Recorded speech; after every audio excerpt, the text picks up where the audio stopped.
What's up guys, it's Jeremy Shardo. I have another special video for today on shooting. I've had a lot of requests on previous YouTube videos on breaking down shooting and shooting fundamentals. Well, today I got a special video for today on 4 shooting secrets that every player needs to become a great shooter. Now, just like my other videos, I'll break down the shot and then I'll show you clips of NBA players shooting the ball in the game. All right, secret number 1 to becoming a great shooter is the sweep and sway. Okay, all great shooters jump forward when they shoot. In other words, when they shoot, their feet sweep forward and their shoulders sway back to relieve tension in the neck and create more lift on their shot. Okay, good shooters don't shoot in a telephone booth, meaning they don't shoot directly up and down. If you look at their feet, they shoot, they start behind the line, and then on the release, their feet sway forward and their shoulders are sway slightly back. And if you notice, okay, that helps create great lift and also helps relieve tension in your shoulders and develop more power on your shot. Shooting up and down doesn't work, especially from long range and from 3. All right, secret number 2 is the dip. All great players dip the ball, meaning when they catch it, they bring the ball down to generate power and shoot. Now, some players dip the ball to their knees, some players dip the ball to their waist, some players dip the ball to their chest, but regardless, every player that's a great shooter brings that ball down on the shot. Now, the dip does not affect the speed of your shot. Some people think, well, you got to catch high and shoot high so you can get the ball off quick. That's not true. Your shot is only as quick as your jump or your steps. So if you have a slow step and a slow jump, you're going to have a slow shot. If you have quick feet and a quick jump, no matter if you dip that ball to your waist or your chest, you can get that ball off quick.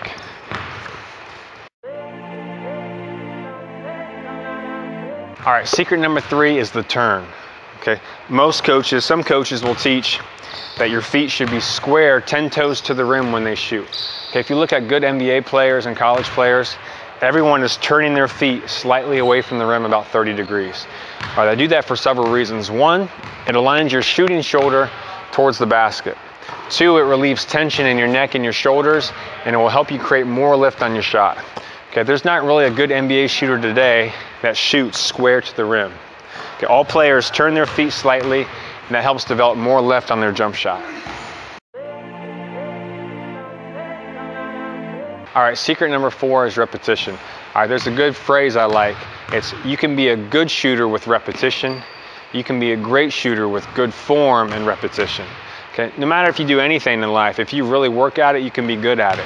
If you have proper technique and you work at your game, you can be a great shooter. So if you're a shooter out there, you need to get yourself in a routine. For me, when I was in college, I would make 500 shots every single day around the arc. And I would say about 15 feet. So I'd make 100 from the corner, 100 from the wing, top, 100 from the opposite wing, 100 from the opposite corner. And over a course of a couple weeks and a month, you can really see yourself improve. And I could really tell in the game my confidence went up in my ability to make shots. All right, now a tip with shooting is your feet. So you want your feet about shoulder width apart. Okay, and that'll give you the most power and balance. Some shooters have their feet too close together. Okay, and that's going to really throw you off balance.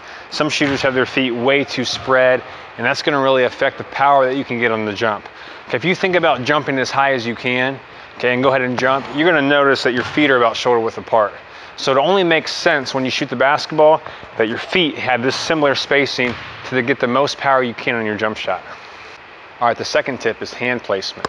Okay, you want your hand in the middle of the ball. So if you find the needle on your basketball, you want to put either your pointer finger on the needle, your middle finger on the needle, or spread.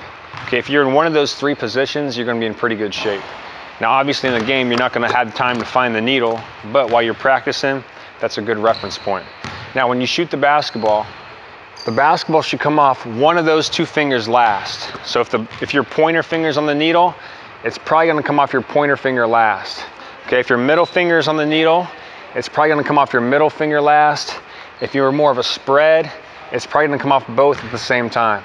But you got to make sure the basketball is not coming off your ring or your pinky, or you're going to be in trouble. The basketball's got to come off one of these 2 fingers every single time if you want to have a very good shot. All right, tip number 3 is your elbow. Okay, your elbow needs to be under the basketball. So if you go into your shooting motion and you take your guide hand off the ball, that ball should be able to rest comfortably on your hand. Okay, it doesn't have to be perfect. It can be out a little bit. You'll see a lot of good shooters with their elbows slightly out, and that's okay.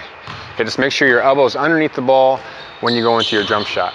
All right, another key is you should be able to read the letters on the ball. So if the ball's back here and you look and you can't see the letters, it's probably too far back.